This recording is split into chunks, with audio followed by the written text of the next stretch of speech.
Hello, everybody. You're listening to the Earful Tower podcast. This is a show all about Paris, all about France. My name's Oliver G.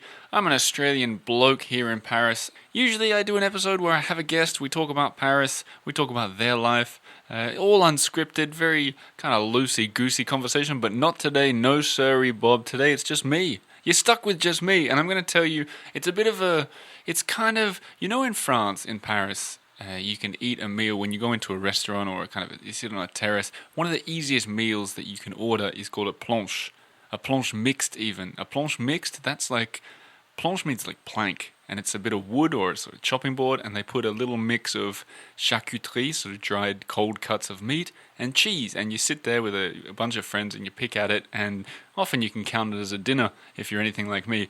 Anyway, this episode is going to be a bit of a planche mixed. I'm going to be telling you the story, as you read in the title there, about how I went out to the hamlet of Marie Antoinette in Versailles just this week. And I'm going to be reading a bunch of emails, reviews, letters, answering questions. I'm going to splice it all together like a planche mixed. But first, before we get into the episode, this episode, the Thursday ones, are brought to you by Fat Tire Tours. Fat Tire Tours, the idea is I talk a little bit about some of the tours that they do every Thursday, and they sponsor the episode. In this particular episode, I'm going to be talking a lot about one of the tours that I did because I think you guys will enjoy it. I went out to Versailles this week on Tuesday, and I wanted to tell you a little bit about it.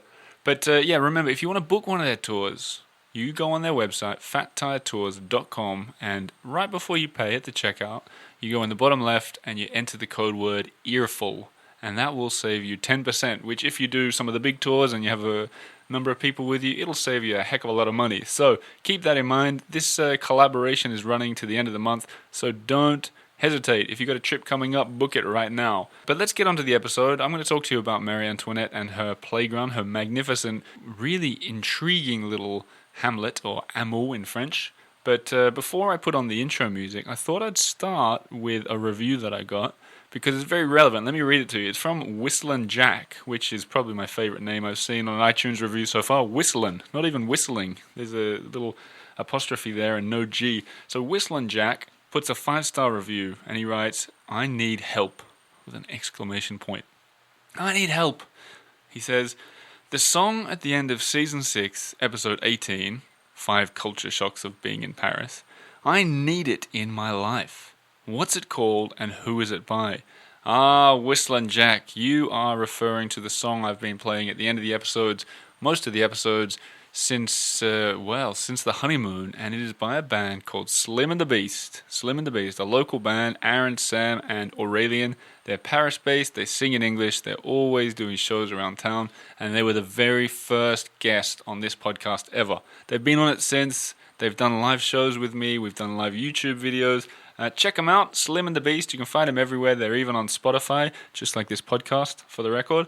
But they're the intro music and the outro music. The song's called Go For A Ride, and they wrote it specifically for my honeymoon when my wife and I went scootering around the entirety of France. So I'm going to play it as the intro music, but I'll let it run just a little bit longer so you can get a taste of it, and then we'll get on with the episode. Let's do it.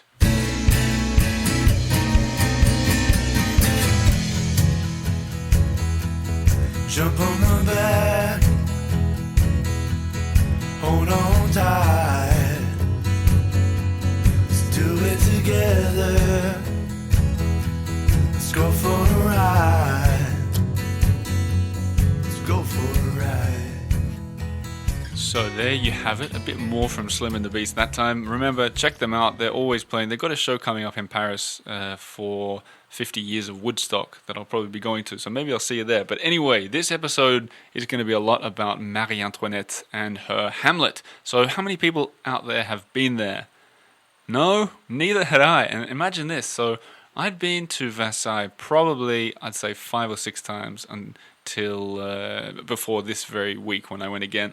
And none of those times I went all the way out to the hamlet. And I'll explain why. And I think a lot of people probably have been in the same boat. Firstly, I've done a lot of tours out there where it's more about sort of getting behind the scenes of the palace, or maybe it's more about cycling through the gardens, or maybe I've just been out there by myself. And what you'll find, I think the majority of people who go to Versailles will go out there to see the palace. They'll be on foot, so you walk around the palace, beautiful but exhausting. And then you go into the gardens, which are so mammoth. It's 1,000 acres, they said yesterday.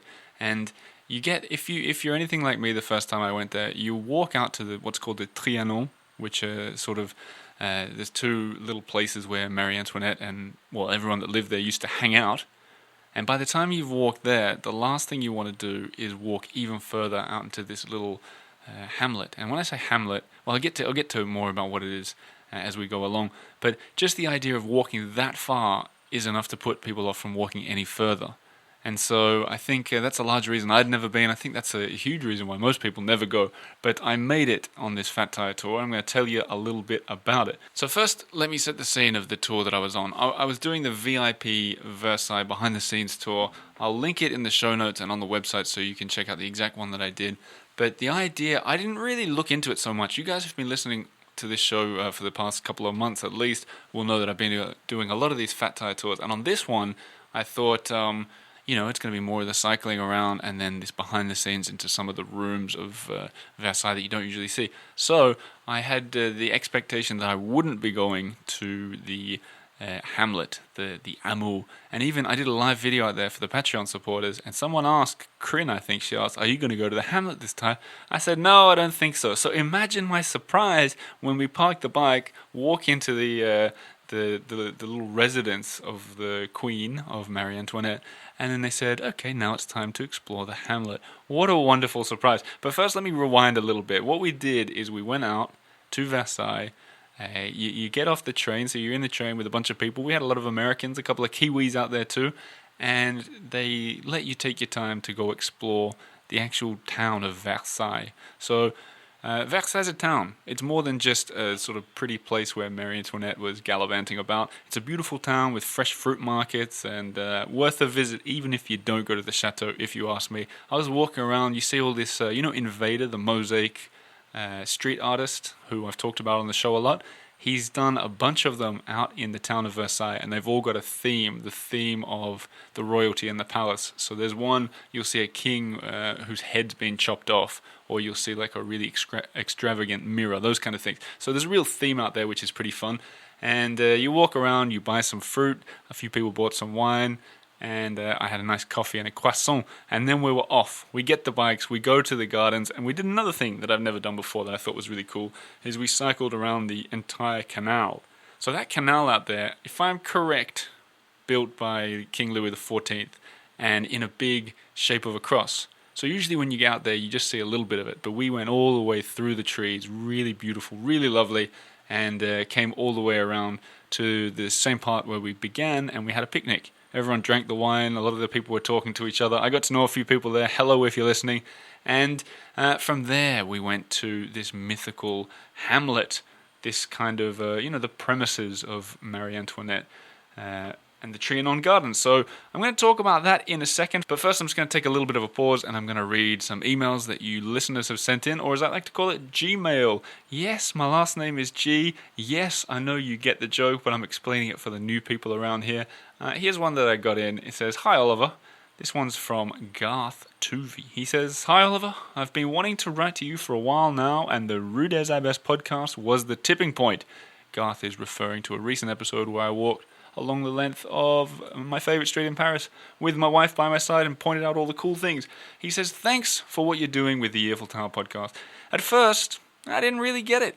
How can this basketball-loving Francophile, like myself, get to live his dream, walk around Paris all day, and just make podcasts for a living? But now, I do get it. You bring a lot of joy and escapism for thousands of people around the world every week."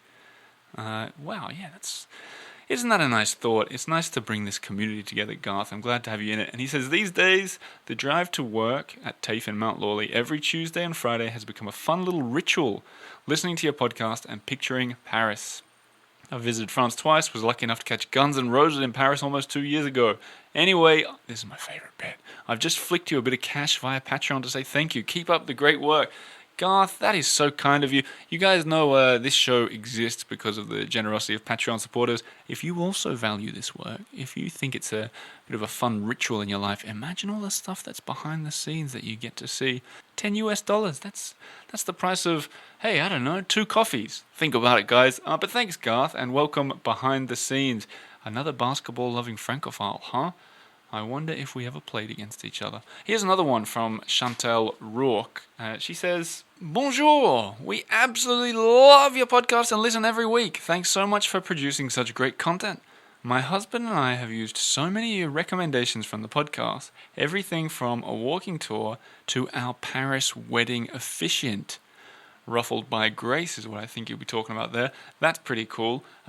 We're visiting Paris for our wedding anniversary this October. Happy wedding anniversary there, Chantal. And we heard about the podcast event you were attending and hosting on one of your episodes. I was wondering if tickets are still available and where we could purchase them. Thanks so much.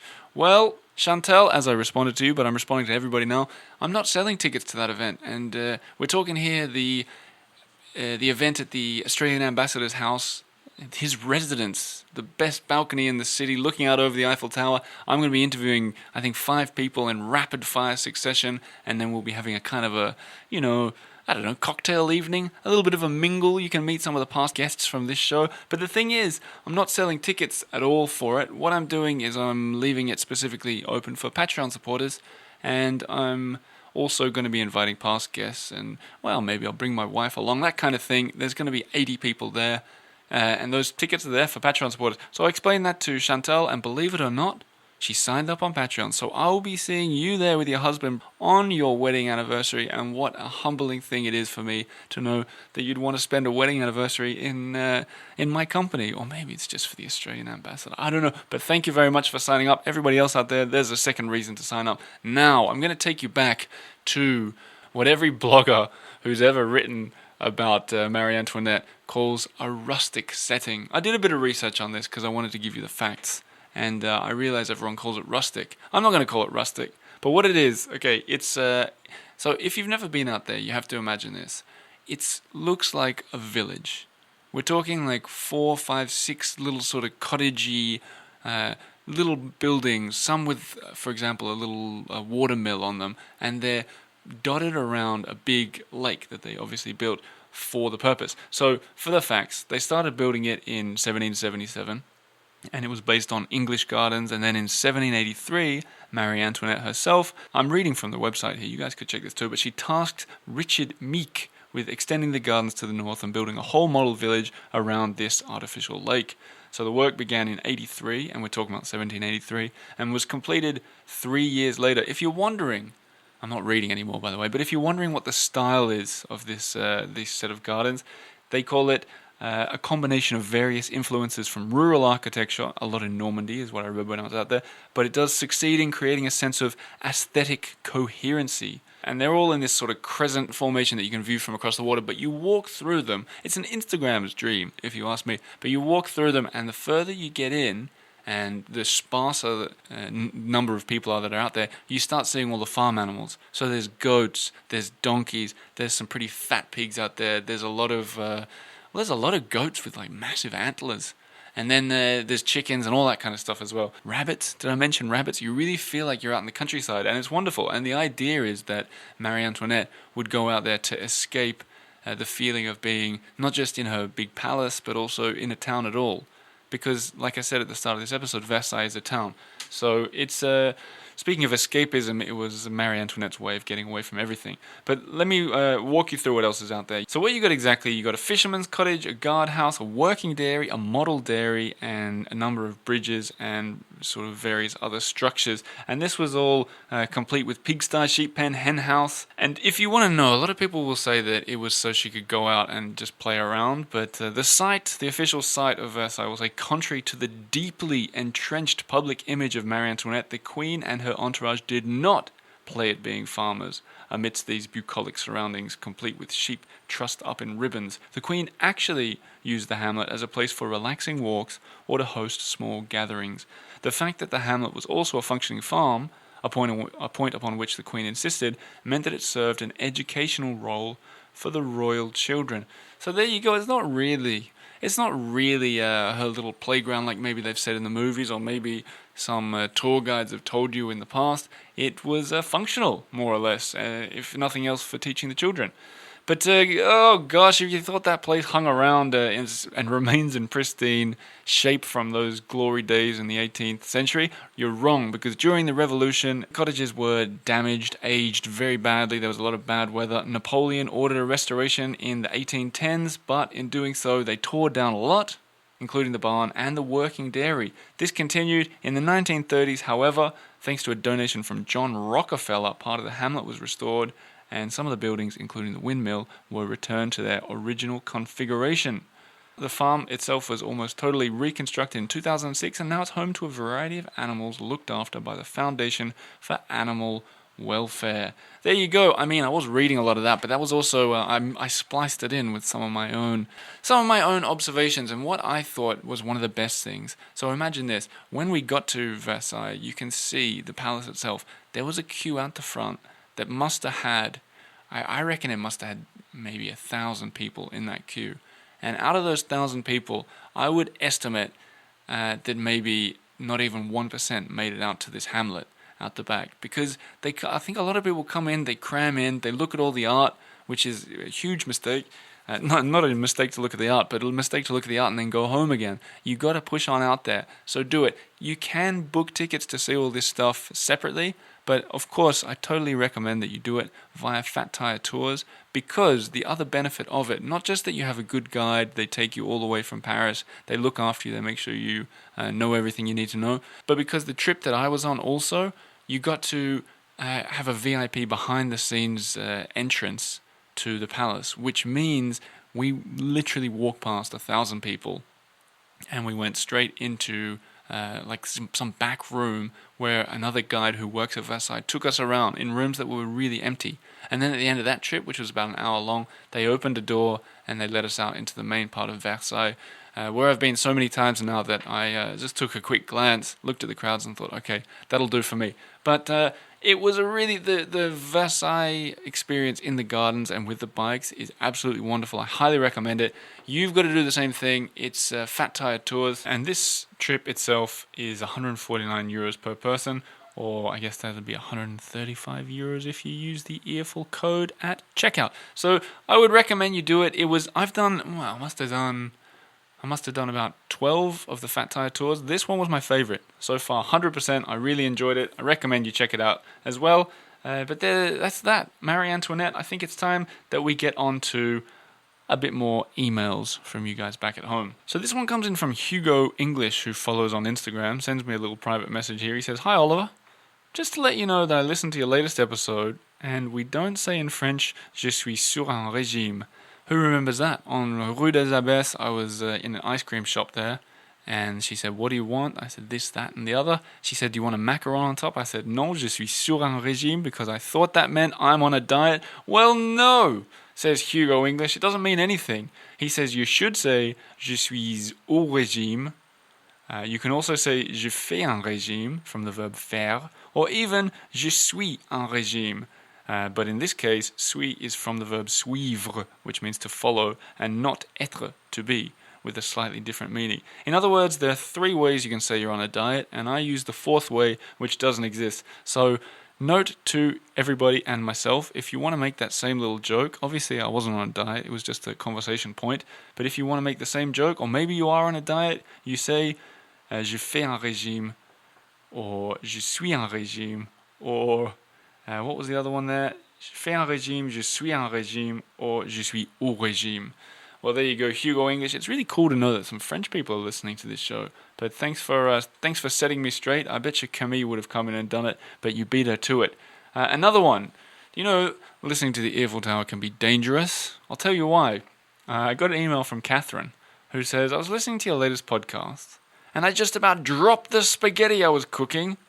And then she puts in brackets, "Since you like to know what we're doing when we listen," which is true. She just about dropped the spaghetti, but why? She says, "You read an email from a guy I went to high school with in Omaha." And then we went to the same university and worked at the same newspaper. So she's referring to Jeffrey, the editorial cartoonist, who hung around in Omaha, whereas Catherine, believe it or not, ended up in Carcassonne, France. You guys who've been listening a long time to this show will remember the name of Catherine from Carcassonne because she was on this very podcast. In fact, I stayed at her lovely Airbnb apartment in Carcassonne. I recommend all you guys check that if you're down there as well, because that was wonderful. And she says, Carcassonne's doing well. But by the way, Carcassonne, one of my favorite towns in the whole country. Medieval madness down there. It continues to clean up. She says new bike lanes are going in. Ooh. The medieval antics have begun with jousting between the double walls. Whoa, I've got to get down there for that. She's talking about the double walls. What I love about the Carcassonne, what do you call it? The castle? The castle? Is it a castle? No, I guess it's a town. The medieval town of Carcassonne had these double walls, and I became like a total history nerd down there. So now they're jousting in it. That's interesting. Game of Thrones. You and Lena need to come back, she says. It was actually cooler here than in Paris during the canicule. Best to both of you, Catherine. Isn't that nice to think this that you're listening to a podcast when you hear an email from a high school friend getting read out, and it turns out Jeffrey, who was the original emailer, emailed me later, and Catherine and Jeffrey have been talking, and they've, I don't know, hooked each other up with some mutual friends or something. The community continues to grow. What about one more email? This one's from Barbara Sundqvist. Sundqvist, really? That's a Swedish name, Barbara. She says, now I should really save this for the next episode I do with Camille, so I'm going to come back to this point, but she wants to know about the pronunciation of the word oui. As in, yes, I've always thought it was pronounced oui, but I hear French people pronouncing it like wang, wang, wang. The truth is, you're exactly right. You can pronounce it a lot of different ways. We is the most common. We, like that. So there's a quick answer. I'll get Camille to answer that properly, but I like this bit. On another topic, I listen to the Eiffel Tower as I'm cleaning my rescue kitten fostering home. The kittens scamper around as I empty litter boxes, wash floors, and replenish their food dishes. In other words, as I perform room service and housekeeping duties. Sometimes I listen as I'm driving in my car. I must tell you that when you were discussing the quirky pronunciation of your egg lady in southern France, I laughed so hard I almost had to pull off the road. Your down-to-earth sense of humor is definitely one of the strengths of the podcast. That's, I worry that you almost had to pull off the side of the road, but that brought back funny memories. And if you weren't listening to that episode either, guys, what are you doing? You're missing all the old episodes. But it was the first time I came across someone who spoke with a Toulousain accent, which is people in the south of France. Essentially, instead of saying the sound like that, they say eng. So instead of a common example would be tomorrow morning, demain matin, they say demain matin. And the egg lady that Barbara is referring to here is the first time I came across it. Is a woman was offering me eggs, and maybe this is just how I remember it. And this was a year ago now. But she kept saying the word for egg. She kept saying like like you want some and I just didn't understand what she was talking about. And the more she kept talking, she was talking about a little path that went down the road that wasn't very far away, or in French it'd be a chemin that's not very loin. But she said, the chemin is not very loin, and I'm not a very impolite guy, but I started laughing, and then when she realized what was happening, she started laughing, and, we just kept laughing, and I learned about Toulousain. So there you go, demain matin. Now, this episode is drawing to an end. I didn't have a guest in. I'm not going to just sit and talk to you for 2 hours. I'm going to let you go, but this is going to finish with, firstly, a call to action, and that is, if you're going to book a tour when you're in Paris, book it right now with Fat Tire and use that code EARFUL. The partnership's almost over, and you know what that means? That's kind of scary. It means that I've been doing these 2 episodes a week. Some people like Garth in Perth have been using it as a little ritual, listening to it on the way to work. But I don't know, maybe I'm going to have to go down to 1 again. I haven't figured out exactly what I'm going to do yet, but this season's going to end at the end of August before we start with Season 7. So that's something to think about. One way to make absolutely 100% sure that I keep doing regular episodes is to sign up on Patreon.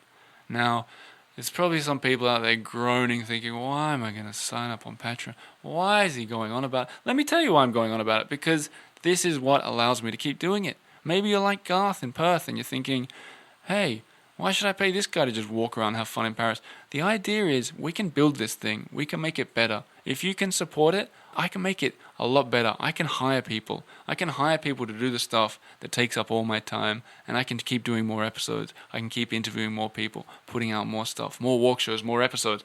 If you support it, you get a lot of bonus stuff. You get extra videos where I go around filming live stuff with the guests that I had on the show, but you also get invites to events like the one that I'm doing with the ambassador, the one I did at Katoum Coffee Shop, and I'm going to start doing some sort of group walks, explores around Paris, strictly for people who are on Patreon. So sign up. If you value this stuff, sign up. It makes a huge difference to me, and you're supporting the future of this show. You're securing the future of this show. So I'm going to leave you on that, but I'm also going to leave you on the Slim and the Beast song. I'm going to play it in its entirety, so all you guys who wanted to hear that, here it is, in its entirety, Slim and the Beast, Go for a Ride. While it's on, get on your phone, sign up on Patreon, book a walking tour or a cycling tour or a Segway with Fat Tire tours.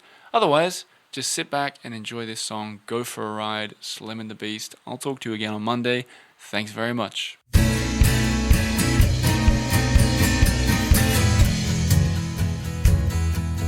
Jump on my back,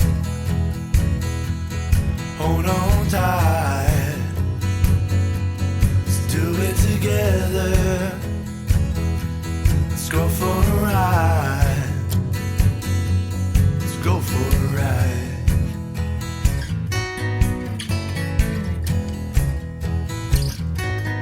There's a new chapter, we're turning the page.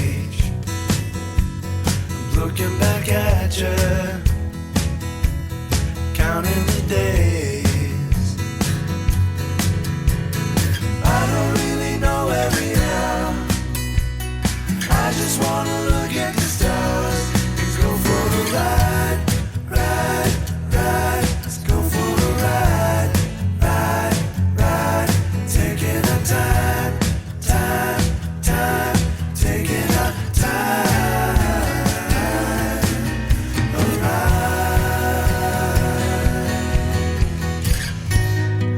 To the bayou, stopped in New Orleans, into California. We painted sunsets with colors so bright.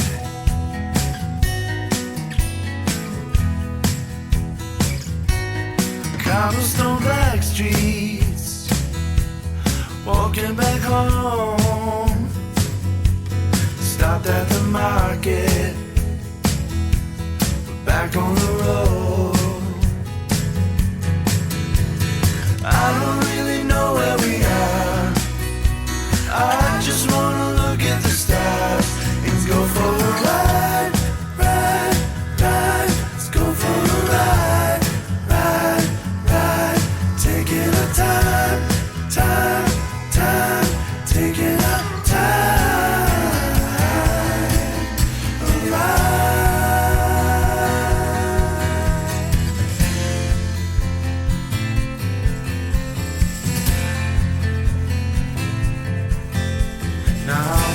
Got the sun